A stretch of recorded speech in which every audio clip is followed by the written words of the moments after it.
big conversation again at SSA and a lot of other people right now is the fact where you've got Extra Space and Life doing the merger. There's, I'll just say the REITs in general, not to point anybody out, but the REITs in general, a lot of the public rates now are being cut pretty dramatically because they want to get that, cheap, or they want to get the customer acquisition. And once the customer gets in the door, then they start to raise rates. Well, the challenge for someone in your position, I'm presuming, and you can help explain this, is that when you go to the bank and you want to get it underwritten, in fact, we're looking at a site right now here in California where the public rate, I'm going to use kind of arbitrary numbers, but is around 230, but then you get behind the doors and it's more like 340, 350. But the banker just sees the public rate and is like, hey, Matt, I can't underwrite this. So how are you educating the banks going, look, I get that's the public rate, but this is what's really happening inside the doors? Yeah, the first part of that would be with our banks. Most of the ones we're working with, we have good relationships with.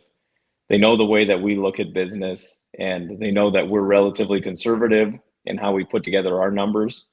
So when we look at competitive rates in a market, we can't look at them in a vacuum and say this is what they're going to be, because a lot of times when we're having the discussion with the bank, we're 2 to 3 years away from opening doors and 3 to 4 years away from hitting economic stabilization where those rates truly matter.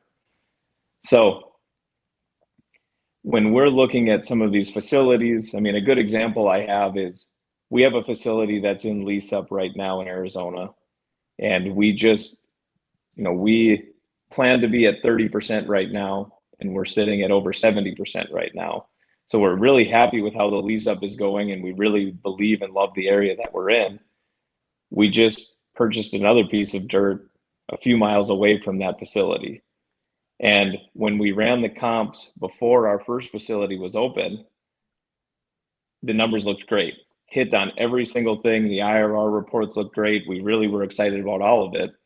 And now the closest competitor is ourselves, and we're in lease up.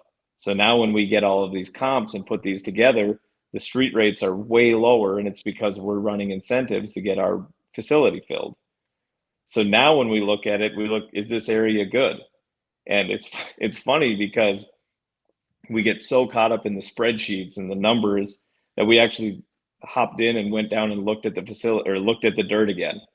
And we looked at what's coming in there. It's right next to a Starbucks and a Quick Trip and a new bank. It's part of this, or it's part of a area that has everything we look for when we're looking for where to build a facility on a great road. And we're like, okay, we're the reason that these rates are lower. We're the reason our pro forma now looks worse. And that's where we need to go share all this information with the bank.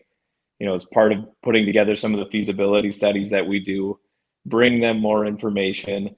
And one of the biggest things we've used is the success that we've had leasing up on the neighboring facility as, hey, we get that the rates look low today, but look at how much demand there is. We're over 2 times ahead of where we thought we would be during lease up. There's still pent up demand, and it's going to continue to grow with the new additions coming in the area.